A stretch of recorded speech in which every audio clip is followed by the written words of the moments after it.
Hello everyone, welcome to the new world with height in thinking. तो दोस्तों, आज हम जीओसी के पार्ट 2 लेके आ चुके हैं, जिसमें हम जीओसी के क्वेश्चन डिस्कस करेंगे और आपके कॉन्सेप्ट में क्लैरिफिकेशन ला देंगे, है ना। हमारा मोटिव होता है कि कम समय में मैक्सिमम चीज़ें आपको टू द पॉइंट हम सिखा दें, ट्रिक और टेक्निक से। हाँ, इससे पहले मैं एक बात ज़रूर कहना चाहूँगा कि आप कॉन्सेप्ट एक बार जीओसी ज़रूर पढ़ के आना, है ना। ऐसा नहीं डायरेक्ट यहाँ आ जाओ।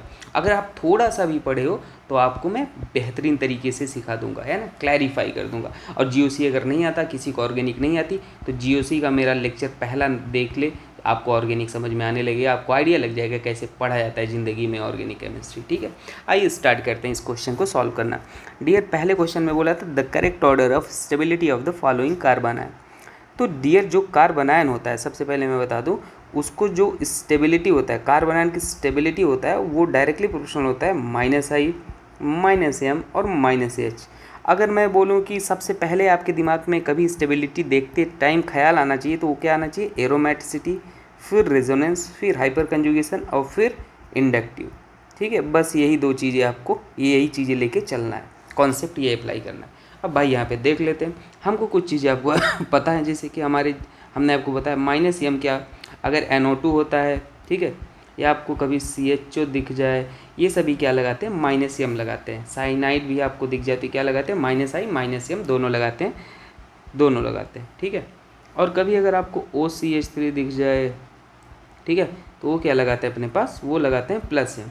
कैसे पहचानते हैं +M? थोड़ा सा मैं आपको बता देना चाहता हूँ। अगर A है, B है, C पे पॉजिटिव चार्ज दिख जाए, तो वहाँ पे लगता है +M। अगर मान लो A है, B है, C है और D है, और मान लो D की इलेक्ट्रोनेगेटिविटी ज़्यादा है C से, कोई भी एलिमेंट, तो वहाँ पे लगता है -M। ये छोटा सा कॉन्सेप्ट है ना। आइए इसको समझते हैं। अब यहाँ पे आप देखो, कार्बन आयन सब में बना हुआ है, आपको दिख रहा है, यहाँ भी, यहाँ भी, यहाँ भी और यहाँ भी। अब बात आता है कौन सा ज़्यादा स्टेबल है, तो एरोमेटिसिटी सबसे पहले चेक कर लेना है डियर, कहीं एरोमेटिक नहीं। अरे एरोमेटिसिटी का ट्रिक भी अब आपको सिखा दूँ, आ गया है। देखो एरोमेटिक ट्रिक, भाई जे एडवांस तक का क्वेश्चन आप 2 सेकंड में सॉल्व करोगे, 2 सेकंड में। क्या? पाई इलेक्ट्रॉन को डिवाइड कर दो 4 से, पाई इलेक्ट्रॉन में क्या आ जाएगा? डबल बॉन्ड, नेगेटिव चार्ज या लोन पेयर। लोन पेयर वही लेना जो रेजोनेंस में जाए। मैंने क्या बोला? पाई बॉन्ड, एक पाई बॉन्ड में 2 इलेक्ट्रॉन होते हैं। अगर मान लो ये डिवाइड हो जाता है कम्प्लीटली, तो क्या हो जाता है? Anti aromatic. अगर डिवाइड नहीं होता है तो क्या हो जाता है? एरोमेटिक। और एक भी sp3 कार्बन दिख जाए तो क्या होता है? Non aromatic. और अगर इनमें स्टेबिलिटी का ऑर्डर देखें तो सबसे पहले एरोमेटिक, फिर नॉन एरोमेटिक और फिर एंटी एरोमेटिक, अगर इनमें भी कंपेयर हो तो। और बाकी किसी को नहीं समझ में आया तो दोस्तों, एक डेडिकेटेड वीडियो है 15-20 मिनट का एरोमेटिसिटी का, देख लेना, सारे दुख दर्द दूर हो जाएंगे। जैसे यहाँ पे देखो, इस वाले में कितने? एक बॉन्ड, 2 बॉन्ड और एक नेगेटिव चार्ज है ना। तो मतलब कितने? 6 पाई इलेक्ट्रॉन है, 6 डिवाइड बाई कितना आ जाएगा? 4। तो कम्प्लीटली डिवाइड नहीं होते, क्या हो जाएगा? एरोमेटिक। और यहाँ पे अगर आप देखो, ये क्या लगा रहा है? -I और -M। भाई बहुत ज़्यादा पसंद होता है कार्बोकेटाइन को, +M लगा रहा है, वो हेट करता है। +M क्या करता है? हेट करता है भाई कार्बन आयन से। तो चौथा वाला लास्ट में हो जाएगा। एक ही ऑप्शन दिख रहा है भाई, नहीं 2 ऑप्शन है ना। अब देख लेते हैं, उसके बाद सबसे फर्स्ट पे कौन सा आ जाएगा? जो फर्स्ट पे आ जाएगा, ये एरोमेटिक भी तो है डियर, एरोमेटिक भी है और ये भी एरोमेटिक है, सारे बेंजीन तो एरोमेटिक है। और ऊपर से सोने पे सुहागा, -I -M, तो थर्ड वाला सबसे ज़्यादा। लेकिन डियर यहाँ पे क्या हो जाएगा?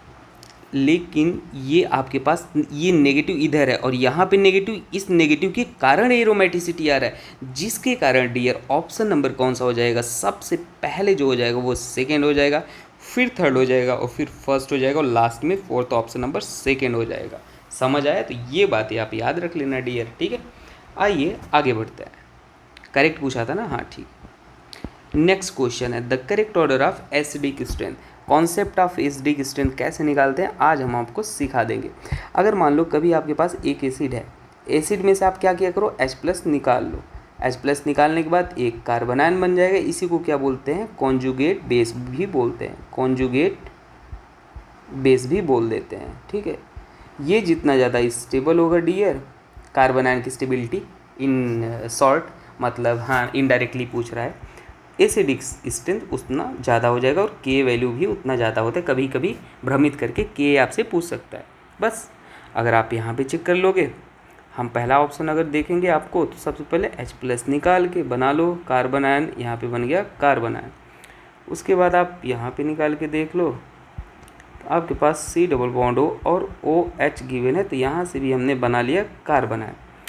और फिनॉल तो भाई वीक एसिड होता है, इसमें तो कुछ कहना ही नहीं है, तो ये आपके निकाल के कार्बन आयन बना लिया।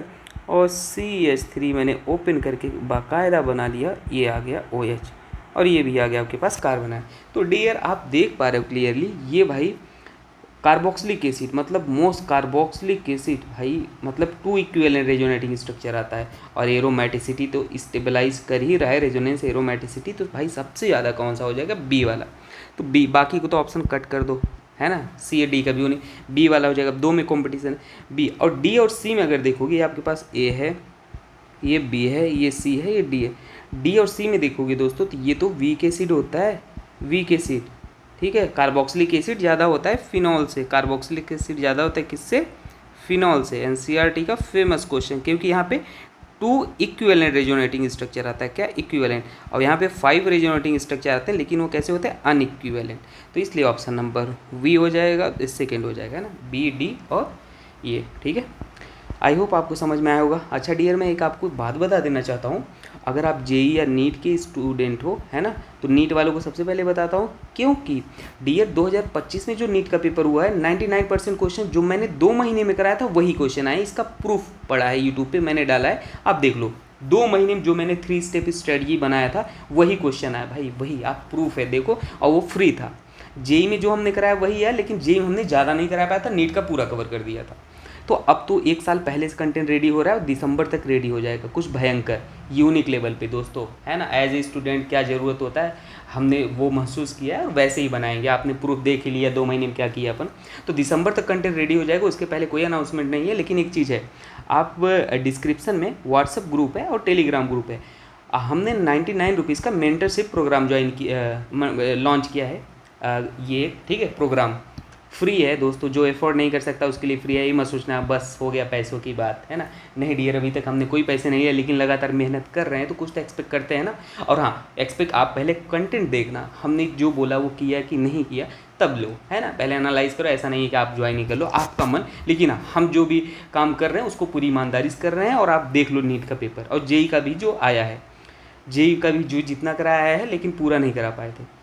तो आप 99 रुपीज़ इसलिए बोला मैंने, क्योंकि डियर मैक्सिमम स्टूडेंट मैंने देखा भटक रहे हैं, उनको ये नहीं पता क्या पढ़ना है। मेहनत तो करना जानते हैं, लेकिन उनको ये नहीं पता क्या पढ़ना है, क्या नहीं पढ़ना है, कैसे पढ़ना है। तो उनके लिए बात करके उनको बताएं कैसे करना है, क्या करना है ना, वो प्रॉपर गाइडेंस ले सकते हैं हमेशा, ये 1 साल के लिए है ना, एग्ज़ाम तक।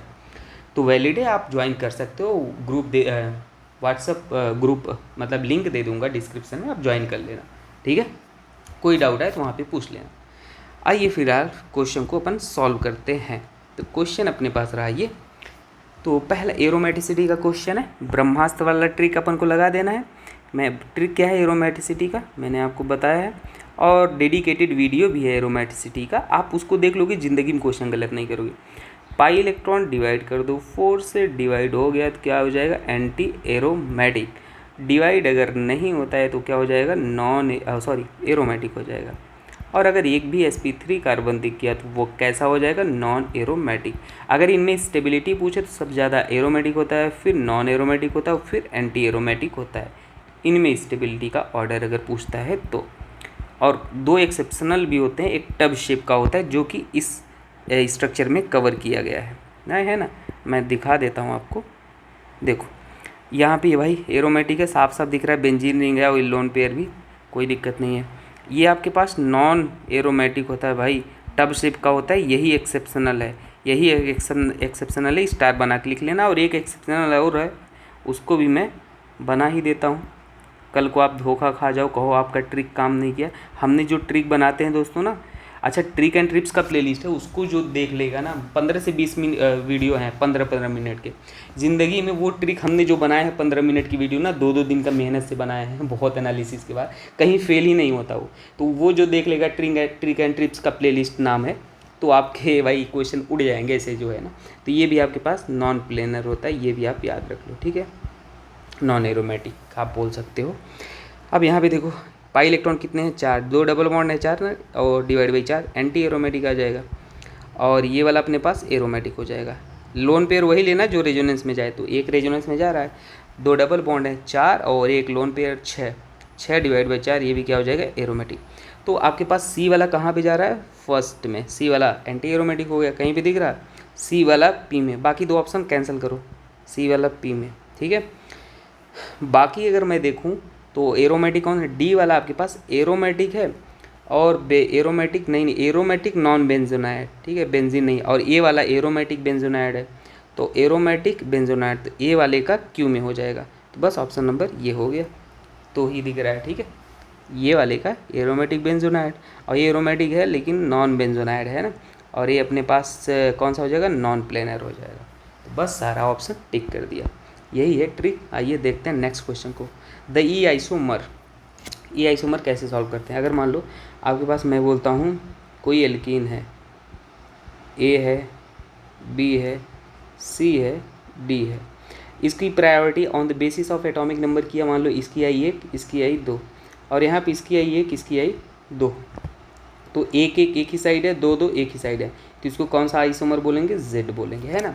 वैसे ये कहना गलत है, इसको सिस और ट्रांस के फॉर्म में डिसाइड करते हैं, या कभी कभी इसको क्या लिख देते हैं, सिस भी बोलते हैं ना। ई जेड तब बोलते हैं जब चारों डिफरेंट ग्रुप आए तब, लेकिन अब कोई बात नहीं, क्वेश्चन आ गया तो ई जेड आप बोल लो, ठीक है, तो ऐसे हो जाएगा। तो यहाँ पे अपने पास क्या हो जाएगा भाई, यहाँ पे अगर देखो क्लोरीन का एटॉमिक नंबर ज़्यादा होगा हाइड्रोजन कंपेयर में, तो फर्स्ट हो गया, और इधर आप देखोगे ये डबल बॉन्ड के रिस्पेक्ट में आपको देखना है ना, और इधर गए कार्बन, इधर गए कार्बन, इधर आए कार्बन, इधर आए कार्बन, इधर एक कार्बन एक्स्ट्रा, जो इस कार्बन से ये कार्बन भी जुड़ा है, ये भी जुड़ा है, और इस कार्बन से यही कार्बन जुड़ा है, और एक हाइड्रोजन जुड़ा है, तो कौन जीत गया, ये अपने पास हो जाएगा एक इधर साइड वाला, और इधर साइड वाला हो जाएगा 2, तो ये अपने पास एक ही साइड है, तो ये कौन सा हो जाएगा, जेड हो जाएगा। नेक्स्ट देख लेते हैं, यहाँ पे ये सल्फ़र है और एक कार्बन है, तो एक हो जाएगा, और ये क्या होगा, 2, और इधर अपने पास एक हो जाएगा, और ये 2 हाइड्रोजन, तो ये भी अपने पास क्या आ जाएगा, जेड आ जाएगा। अब यहाँ पे देख लो ऑक्सीजन पहले हो जाएगा डायरेक्ट अटैच, देखो ऑक्सीजन और यहाँ पे कार्बन, और ये 2, और यहाँ पे देखोगे फिर इधर एक हो जाएगा और 2, तो ये अपने पास इस बार अपोजिट, ये ऐसे, तो ये क्या हो जाएगा, ई हो जाएगा। बस ऑप्शन नंबर यही सही हो जाएगा, ठीक है। आइए नेक्स्ट क्वेश्चन देख लेते हैं। ये देख लेते हैं क्वेश्चन, बहुत ही अच्छा क्वेश्चन है। देखो यहाँ पे कभी अगर बेंजीन रिंग आपको दिखे, क्या बोला, बेंजीन रिंग दिखे, और उस पर इलेक्ट्रॉन डोनेटिंग ग्रुप लगाए, तो आने वाला इलेक्ट्रोफाइल डियर जो होता है वो कहाँ पे जुड़ता है, वो ऑर्थो और पैरा पे जुड़ता है। ये ऑर्थो है, ये मेटा है, और ये पैरा है, इलेक्ट्रॉन डोनेटिंग ग्रुप के रिस्पेक्ट में। और अगर मान लो दोनों ग्रुप दिख जाए तो इलेक्ट्रॉन डोनेटिंग ग्रुप को प्रायोरिटी मानना है, इलेक्ट्रॉन विड्रॉइंग से ज़्यादा डोमिनेट होता है, ठीक है। इलेक्ट्रॉन विड्रॉइंग ग्रुप केवल अकेला दिख जाए तो वो कहाँ पे आने वाले इलेक्ट्रोफाइल को जोड़ता है, मेटा पे जोड़ता है। बाकी का detail aromatic electrophilic substitution reaction में पढ़ाएंगे। आइए देख लेते हैं अभी जल्दी से क्वेश्चन को। तो यहाँ पे आपके पास जो कंपाउंड गिवन था वो आपके पास बेंजीन था, और यहाँ पे OCH3 गिवन था, और यहाँ पे आपको NO2 गिवन था, और सामने जो रिएक्शन हो रही थी वो हो रही थी Cl और क्या था, एनहाइड्रस AlCl3 से हो रहा है। इसके पास लोन वैकेंट ऑर्बिटल, ये लोन पेयर इसके ऑर्बिटल में अटैक करता है, और यहाँ पे क्या आ जाएगा, पॉजिटिव। जैसे पॉजिटिव आ जाएगा, अनस्टेबल हो जाएगा, तो ये तोड़ के बाहर निकाल देता है, और आपके पास क्या बच गया, यहाँ पे कार्बोकटायन आ गया। अब ये कार्बोकटायन डियर, कार्बोकटायन 1 डिग्री है, तो पॉसिबिलिटी है ये क्या कर ले, रीअरेंजमेंट कर ले। क्यों, क्योंकि स्टेबिलिटी बढ़ाने के लिए। तो इसके बाजू में हाइड्रोजन था, ये हाइड्रोजन इधर आएगा, इधर आएगा, तो 1, 2 क्या हो गया, हाइड्राइड शिफ्ट हो गया। अगर कभी स्टेबिलिटी बढ़ता है तो वो जीओसी में पढ़ाया जाता है, से हो जाता है। अब ये आपके पास क्या हो जाएगा, इलेक्ट्रोफाइल, और यहाँ पे ये जो ग्रुप गिवन है ये कैसा ग्रुप है, इलेक्ट्रॉन डोनेटिंग, और ये ग्रुप जो गिवन है कैसा है, इलेक्ट्रॉन विड्रॉइंग। तो इसके हम प्रायोरिटी किसको मानेंगे, इलेक्ट्रॉन डोनेटिंग ग्रुप को प्रायोरिटी मान के क्वेश्चन सॉल्व कर लेंगे। तो इसके रिस्पेक्ट में ऑर्थो, मेटा, पैरा। अब अगर ऑर्थो पे आप जोड़ोगे तो डियर स्टेरिक क्रिएट करेगा, तो इसलिए हमने क्या जोड़ा, इसको जो आपके पास इलेक्ट्रोफाइल बना था उसको हम कहाँ पे जोड़ दिए, उसको अपन ने जोड़ दिया पैरा पे। तो पैरा पे आपके पास यहाँ पे आके जुड़ गया, ये वाला जुड़ जाएगा ना यहाँ से, तो यहाँ से अपन ने जोड़ दिया। तो ऑप्शन नंबर कौन सा सही हो जाएगा, ऑप्शन नंबर आपके पास आ गया सी सही हो जाएगा। आइए नेक्स्ट क्वेश्चन को अपन देखते हैं। अब ये है विच of the following compound will show both, क्या बोला है, ऑप्टिकल और ज्योमेट्रिकल। अब ऑप्टिकल ज्योमेट्रिकल का भी डेडिकेटेड वीडियो है, 30-30 मिनट की वीडियो है। आपको 10 बार जो 3-4 लेक्चर पढ़ने पड़ते हैं ना, आप 30 मिनट की वीडियो देख लोगे, सारे क्वेश्चन सॉल्व कर लोगे। पर यहाँ पे तो मैं बताऊँगा ही। अब देखो ज्योमेट्रिकल आइसोमेरिज्म चेक करने के लिए आपको क्या चेक करना पड़ता है, अगर एल्कीन की बात हो तो ए है, बी है, सी है, डी है, तो A should not equal to B और C should not equal to, तो तो GI क्या होगा, शो होगा। और ऑप्टिकल आइसोमेरिज्म के लिए अगर एक कायरल सेंटर है तो डेफिनेटली कायरल सेंटर है एक, तो डेफिनेटली वो क्या होता है, ऑप्टिकल आइसोमेरिज्म वो शो करता है, ऑप्टिकल एक्टिव होता है। अब ऑप्शन से चेक कर लेते हैं। पहला ऑप्शन 2 मिथाइल पेंट 2 इन, तो पहले स्ट्रक्चर बनाओ। पेंट पैरेंट चेन में पेंट है तो 5 कार्बन बना लो, 5 कार्बन। और 2 पे मिथाइल है तो 1 2 पे मिथाइल है, और 2 पे डबल बॉन्ड है तो बना लो ये, यही आएगा। अब देखो यहाँ पे अगर आप देख पा रहे हो तो इसे हम ए नाम दे देते हैं, इसको बी। डबल बॉन्ड के रिस्पेक्ट में बात करना है ना, तो यहाँ पे ए और बी तो सेम आ गए, तो यहाँ पे ज्योमेट्रिकल तो शो होगा नहीं, खत्म। दूसरा ऑप्शन चेक करो,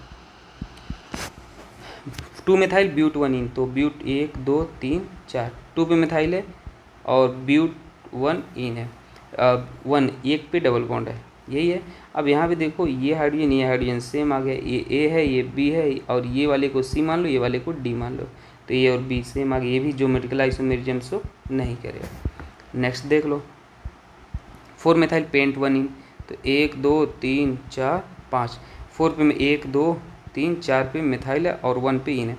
4 मिथाइल पेंट एक पे इन है, तो यहाँ पर भी आपके पास हाइड्रोजन आ गया, ये भी आपके पास ए है ये बी है, ये भी नहीं करेगा, एक ही ऑप्शन है। चौथा बचा, इसको देख ले, 4 मिथाइल हेक्स 2 इन, 6 कार्बन, 1 2 3 4 5 6 कार्बन, 3 3 6, और 4 पे मिथाइल 1 2 3 4, 4 पे मिथाइल है और 2 पे इन है। तो ये आप अगर देखोगे तो यहाँ पे हाइड्रोजन है, ये ग्रुप अलग हो गया, ये अलग हो गया, ये अलग हो गया, ये अलग होगा, ए है बी है सी है और डी है, तो A should not equal to B, C should not equal to D, restricted rotation हो गया, ऑप्शन नंबर डी सही है। आइए नेक्स्ट क्वेश्चन देखते हैं, the E isomer among the following, same question आ गया ये तो यही हो जाएगा, है ना। ये तो मैंने सेम क्वेश्चन गलती से बाई मिस्टेक हो गया। अब ये देख लेते हैं हम, in which of the following the ring expansion is not possible during the formation of major product. तो रिंग एक्सपेंशन क्या होता है मैं आपको समझा देता हूँ, एक एग्जांपल करता हूँ, बाकी आप खुद से कर लोगे सभी।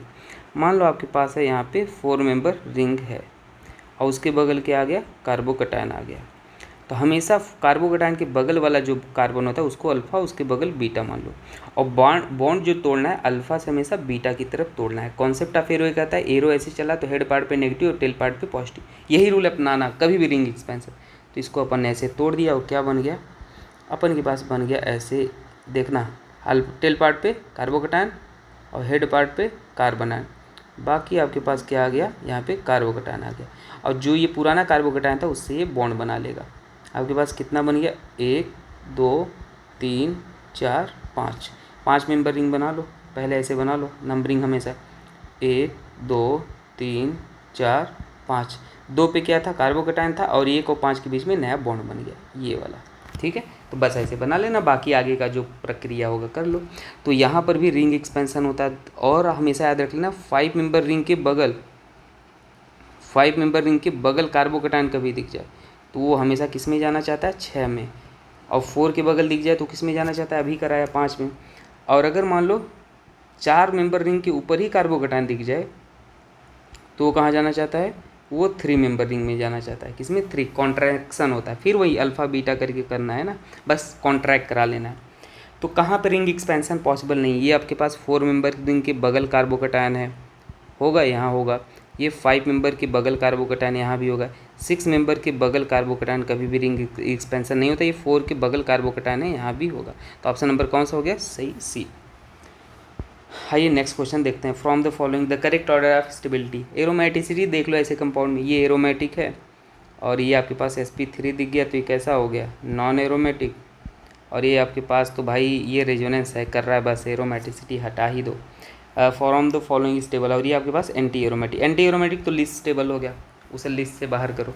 चौथे नंबर पे एंटी, तो फर्स्ट वाला सबसे ज़्यादा स्टेबल, ऑप्शन एक ही दिख रहा है, लगा के आगे बढ़ चलो। The correct order of stability, अब देखो यहाँ पे, तो अगर कभी डबल बॉन्ड आपको दिख जाए, तो उसके बगल वाले कार्बन से जुड़े हाइड्रोजन, कौन से कार्बन, sp3 कार्बन होना चाहिए। हाइड्रोजन को क्या बोलते हैं, अल्फा हाइड्रोजन। जितना ज़्यादा अल्फा हाइड्रोजन, ये हाइपर कंजुगेशन का कॉन्सेप्ट है, अलग वीडियो बनाएंगे, उतना ज़्यादा स्टेबिलिटी होगा।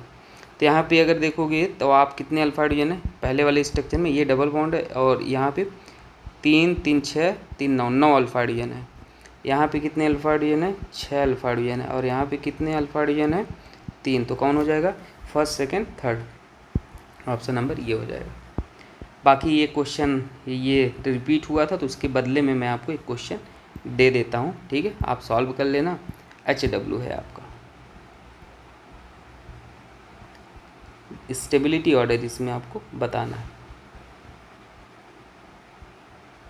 ठीक है। स्टेबिलिटी ऑर्डर A है, B है, बता देना क्या हो जाएगा, ये आपका HW। चलो मिलते हैं नेक्स्ट वीडियो में दोस्तों, थैंक यू।